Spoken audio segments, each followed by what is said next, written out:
The Sith assassin, Darmai Desirek, had entered the battlefield. She was able to conceal herself, and together with the trusted lightsaber, she was an enemy to be reckoned with. And yet my work is never done.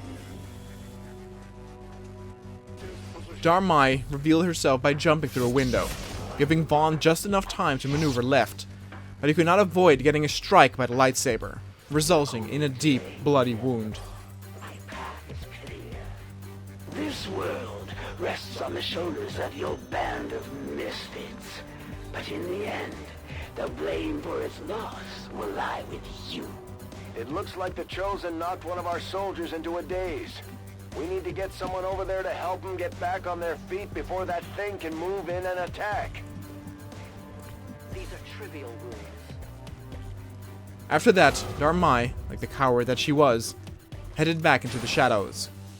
Gray moved in to go after the assassin, while Elena saw to Vaughn's wound. Most headed into pursuit of the Sith as well, and revealed her location. He drew blood, making her all the more angry.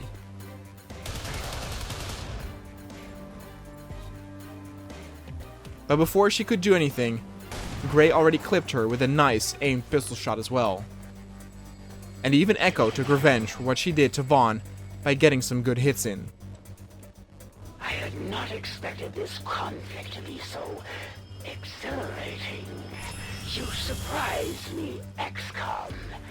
Still, the Elder's will is that none survive this day. I cannot leave that to fortune. The sonic dispersal waves emitting from that pod are crisscrossing a massive area.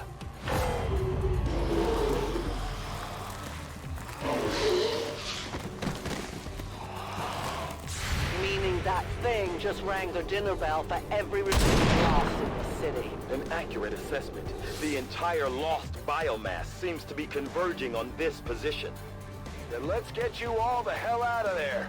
Firebrand's en route to the evac coordinates now. Get moving. The entire group was headed to the evac zone, but there was a lot of ground to cover, and even more zombies in between them and their escape. Glass tried to clear a way ahead, but there were simply too many zombies for him to shoot at once. The creature's movement patterns reveals an almost coordinated attack strategy. Perhaps they're not the mindless automatons they initially appeared to be. An intriguing, if not horrific, possibility. Gray provided some cover from up top, though he was ordered not to fall behind. The rest of the clones moved forward. How many of these creatures can still be in this city? Advent has been sending purifier squads into these cities for years, yet somehow the Lost survive, even thrive. We do not know why. Echo made a hole in the wall with his grenade, giving the clones a wider range at which they could shoot the incoming zombies.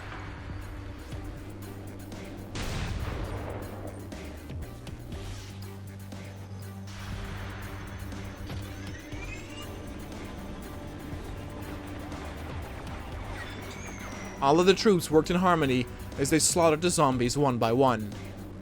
But the ruckus in the clothing store obviously drew more attention from other zombies, and time was of the essence.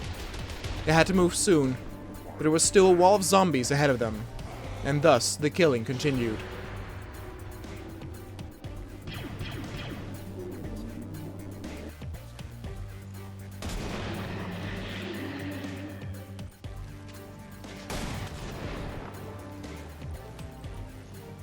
They must have killed a countless number of zombies by now, but more were still coming.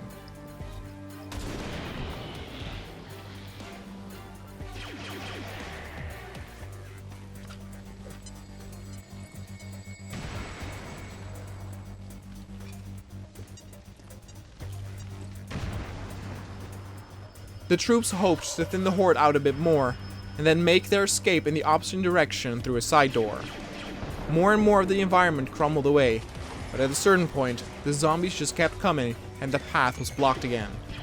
They were surrounded, and some of the zombies were a bit tougher to where they did not die with just one hit.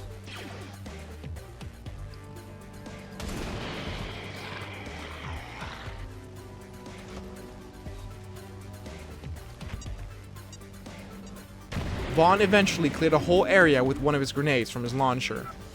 But that explosion attracted a lot more attention, and Glass opened a new way out with one of his grenades as they were about to be overrun.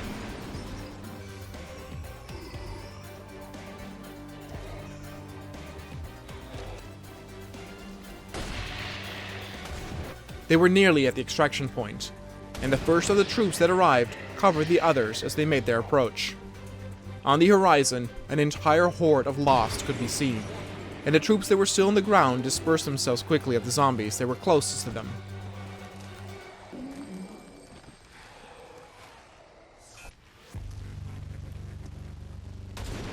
Not a single clone would be left behind, and as Vaughn was still outside the evac zone, all his fellow brothers covered him with all their might.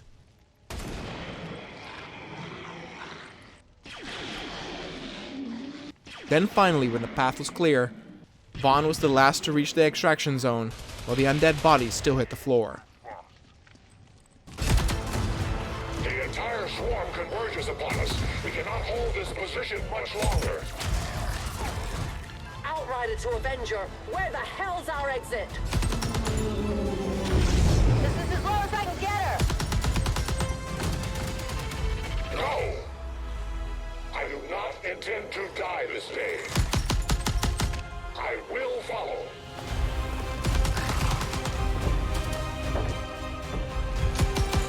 Fox Tala 410.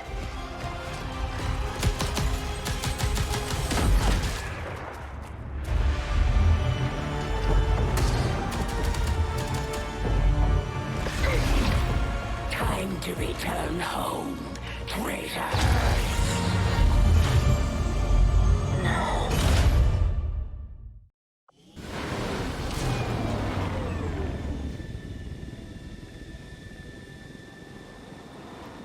It looks like we'll be getting some help from these new factions. I'd love to check out some of their weapons and equipment if we have time. The clones returned home, beaten and bruised. Especially Vaughn was hurt bad, and will be out of service for a while. We may have chosen a different means of resistance, but our people fight for the same reason, for the world we once knew. Together we will end this occupation, or die trying. The Resistance factions take a more flexible approach to training than traditional soldiers, and can often learn multiple new abilities with each promotion. They will adapt to follow your choices, Commander. Yet every single trooper had earned a well-deserved promotion for their valor and determination during this exhausting mission. Glass had earned the rank of Corporal as well, and his training would intensify, making him as deadly as Echo with his blade. Echo was promoted to Sergeant, and will be trained more strict on stealth tactics and infiltration. His experience would require on-the-fly choices and adaptations in the field. Vaughn earned a promotion, though all he could think about now was laying down and rest and recover. He would be the heavy bulk of the group, and thus his armor would be made more bulky and his weapons spread even deadlier in case they faced another large group of zombies. Gray had outdone himself once more, and was honored with this promotion, though he stayed cool and professional all the way through. The other clones felt at ease, knowing Gray had their backs during the upcoming missions. The Reaper Resistance Cell was very impressed and pleased with the clones' results. They showed their gratitude by providing valuable intel that they had gathered over the past weeks, and also offered the help of one of their scientists, Dr. Elsa Sanchez. Mox, on the other hand, was unfortunately captured, but the clones promised that they would do anything they could to get him back. Promises of rescue are always a valuable tool in extracting intelligence from these human prisoners. The Resistance factions can help us locate our captive soldier if we deploy on a covert action alongside them. Thank you for sending additional support staff to assist me, Commander. I will make sure they are put to good use. This is the voice of the Resistance, reminding you that the aliens will never admit defeat, even after our brave fighters have driven the last of them from our world. So never give up hope, never surrender.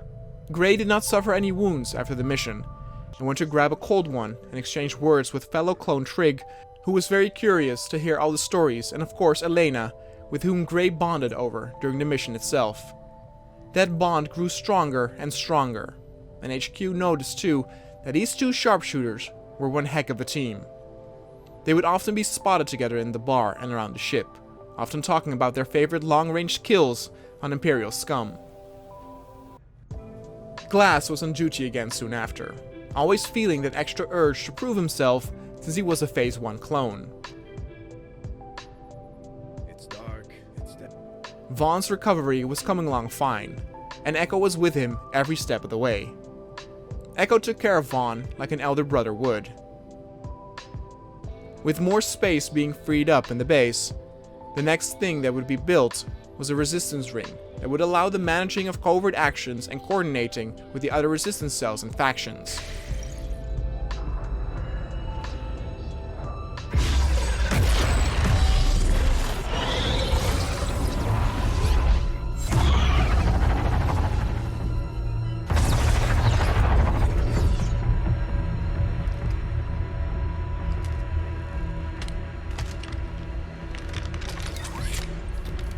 It would be so easy.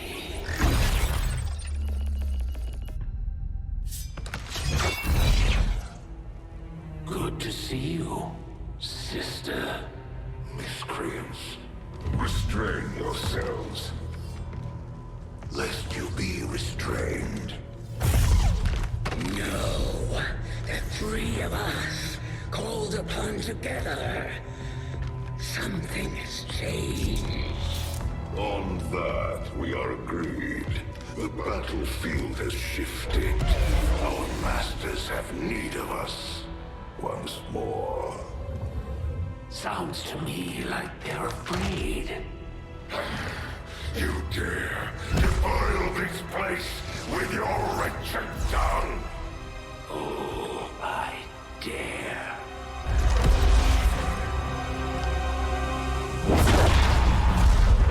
Our children. Each of you possess our strength. Each of you possess our wisdom. Of all our creations, you are truly blessed. Your charge was a simple one. The subjugation of those who would see our grand design falter. We have been pleased. Until now.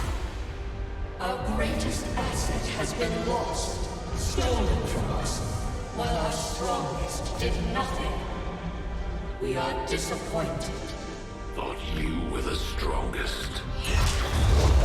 Arrogance, defiance. You have fought among the humans for too long. You have been corrupted. You can be reclaimed. Yet perhaps you may also be redeemed. Perhaps you all may be redeemed. A greater battle lies ahead. Our time on this world draws to a close. Yet we need not abandon it completely at our departure. For one among you is surely ready to claim this world as their own.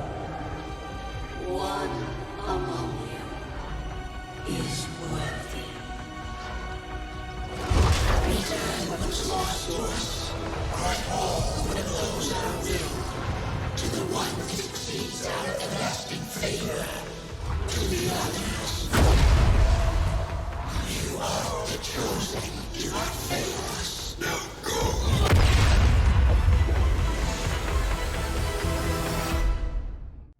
Commander, we've just made contact with a new faction of the Resistance known as the Reapers.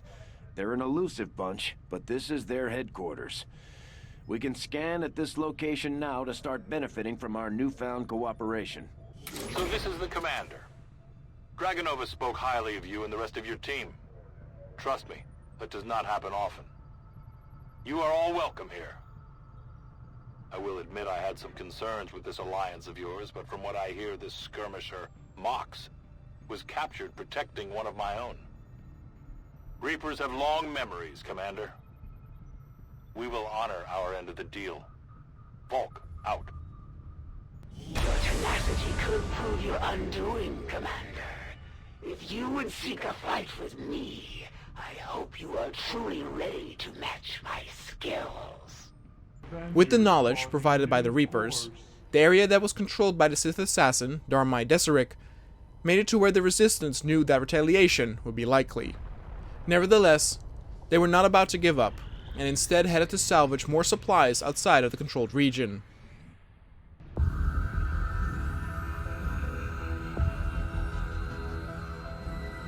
much of my own research based upon this simple design.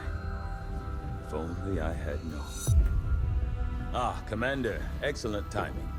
There's been some progress. I've managed to break down several key components of the chip implanted into your skull.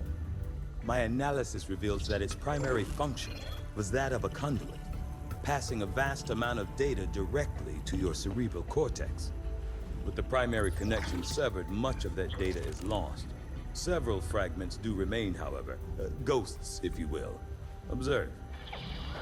Tactical combat simulations, war games. The sheer volume of encounters you were processing was astounding. It is truly remarkable that you survived as long as you did. Though this may seem disconcerting, there is still some good news. This chip bears a striking resemblance to a medical implant I briefly assisted in developing at the gene therapy clinic in New Providence. My understanding was that the implants were intended for high-ranking Advent officers only, captains or above. Retrieving a chip from such an officer would be the only way to know for certain. A greater understanding of these implants would undoubtedly benefit us all, Commander. With the breakthrough, it was clear that next up, an Imperial Advent officer would need to receive an autopsy. The Advent officers have clearly been modified to allow for their subordinates to receive new orders psionically. The implanted chip is the key. With little time to prepare, the scientists were forced to conduct an extremely invasive procedure on the commander in order to remove what appeared to be an implant carefully enmeshed within the occipital lobe. Although all indications were that the device was not designed for removal, concerns as the commander's potential longevity and the risk of possible remote manipulation by the Imperials left them with little alternative. Despite the concerns, the commander has so far felt no lasting effects from the procedure and appeared to be recovering ahead of expectation.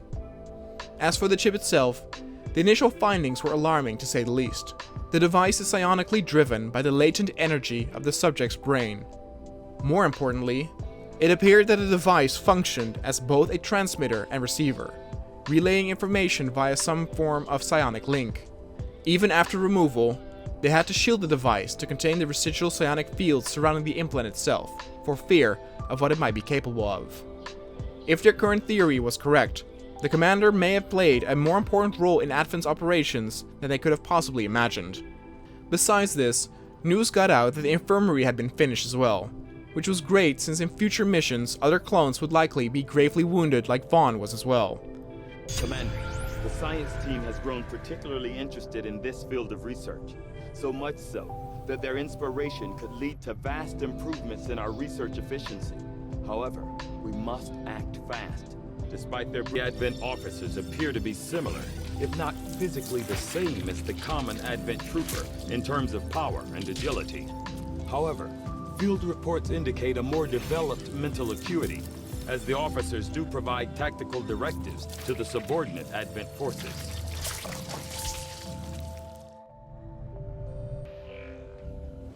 I take it this was easier than your last procedure, Doctor. Central, Commander. Yes, I find the process to be far less disconcerting when the subject has already expired. The results, however, it's best you see for yourself. My autopsy of the Advent captain has confirmed the existence of an implant, similar in design to the unit I extracted from the commander. But there are differences. What kind of differences? The data you see is being pulled directly from this Advent captain's implant. The sequence here is essentially you, Commander. Or at least the tactical information they were processing through your mind. As you can see, the data is nearly identical. They were using you against us. Yes, however, the Advent data shows signs of decay. Removing the commander from their network has likely caused significant damage. Network? Yes, What we're seeing here is a psionic network. These implants are capable of receiving and transmitting information, a great deal of information, somehow encoded in a stream of psionic energy. My working theory? Advent uses this network to augment the tactical readiness of its troops, as well as disseminate orders from its central command. Observe.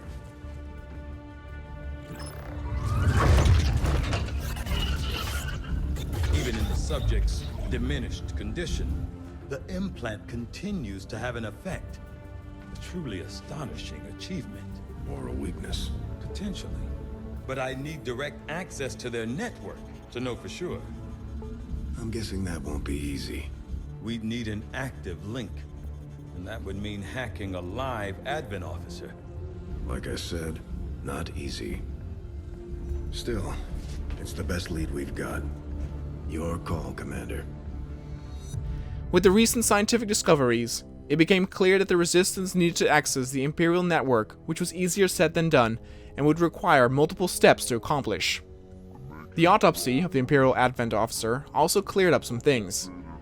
Physically larger, and more tactically capable than the subordinate troopers, the Advent officers administer a system of control over the troopers through a carefully engineered psionic link augmented with a mechanical implant.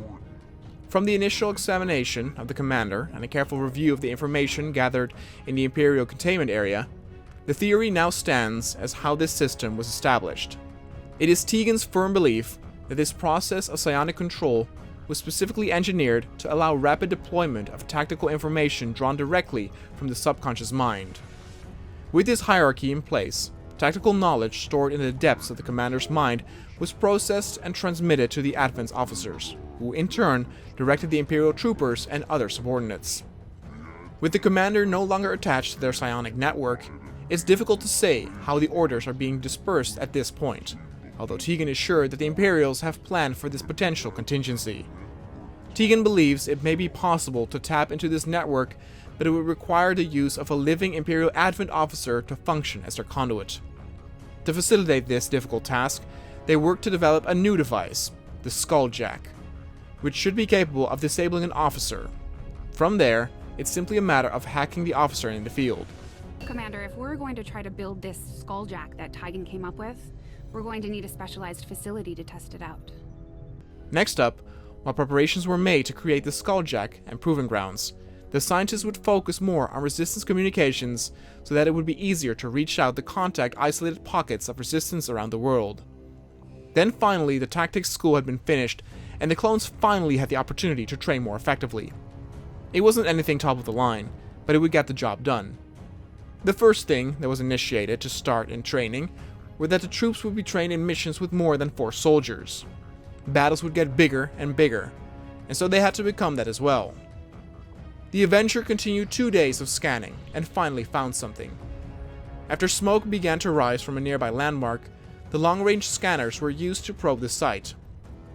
With no immediate indication of hostile activity, the clones conducted an aerial sweep and found an engineer living in a small settlement nearby who was trying to signal Xcom. Dr. Carlos Castillo was welcomed with open arms. Where will the people of this planet turn when they realize their last hope has fallen? Nothing on the local comms. Advent's been quiet lately. I'm guessing we have you to thank for that. Our pleasure, Den Mother. Enjoy it while it lasts. We plan to. Our water purification Massive system... signal coming from the Advent Network Tower. It's global. Sir, I think you want to see this. Fellow citizens, for 20 years, the Advent Coalition has worked tirelessly to repair the ravages and injustices of the old world. Under our stewardship, our cities prosper, our people flourish, and our world heals. And yet, among us, there are still those who would refuse to acknowledge the truth, who are determined to see all that we have achieved Multiple radar contacts on approach to Haven Alpha 7. That must end. Even as I speak to you today, You've got incoming on approach. Your signal's breaking up. Outlying territories to end this scourge once and for all. They're right on top of you. losing you, Avenger. Raise them again! We will ensure your continued safety and well-being throughout this crisis. Get your people out of there! With your cooperation, we will overcome these radical elements and usher in another 20 years of peace and prosperity. They don't stand a chance. Commander, we should get a squad ready to deploy.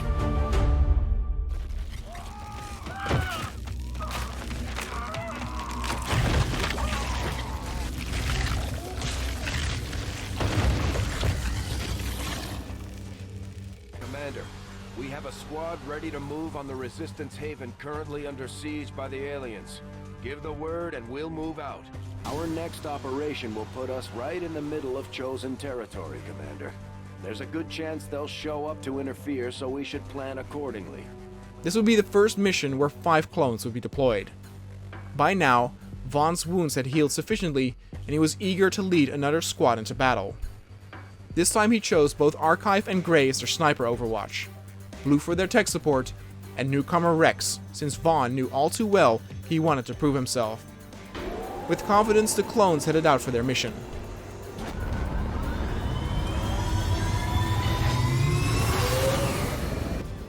Word just came down. The aliens have amassed a huge force to strike one of the resistance outposts nearby, and those people desperately need any help we can provide them.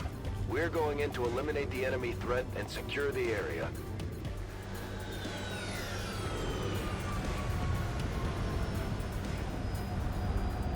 As the clones were dropped into the battlefield, several resistance fighters were spotted down below on fighting off the Imperials.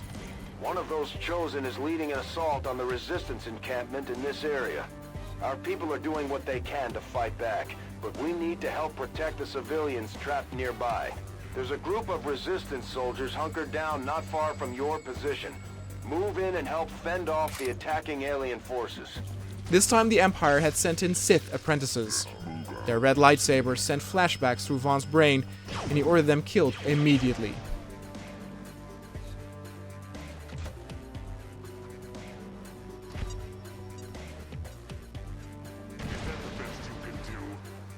Another lightsaber-wielding Sith was spotted, and Blue and Grey made sure that his lightsaber never would find a target.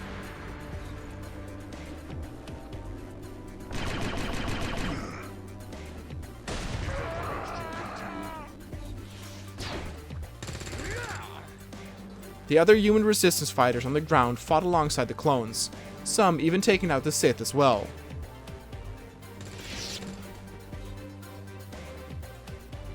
The resistance team is in the clear. They're moving to help the other survivors. There's a large group of civilians pinned down within range of your position. Sensors indicate hostile forces are closing in fast. We need to get in there before the aliens slaughter those people. The clones received their next destination, and while they made their approach, the nearby resistance fighters cleared a way for them.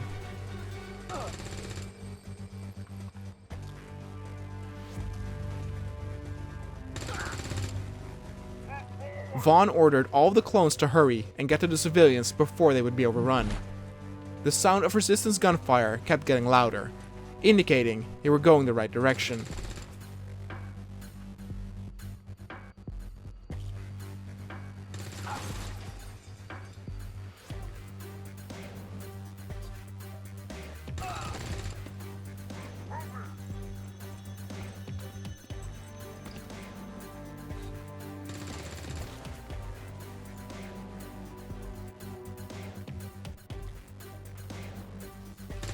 One of the Imperial enemies was closing in on the building where the civilians were hiding. He was a shifty little creep since he evaded multiple shots from various clones.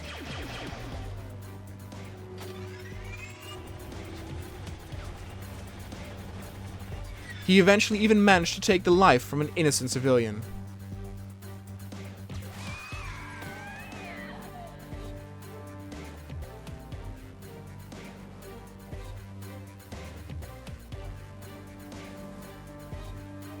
Commander, Advent isn't backing off.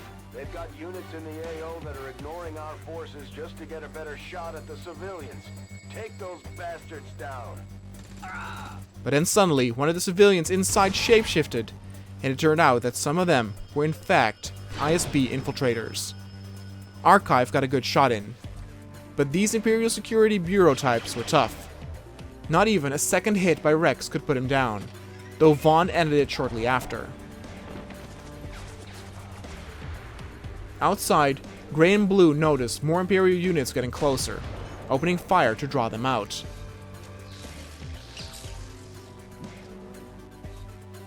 Blue then showcased he was not just a whiz kid, but very deadly with a blaster too, as he took out 2 Imperial troopers. The mission was a great success, and civilian casualties were minimal.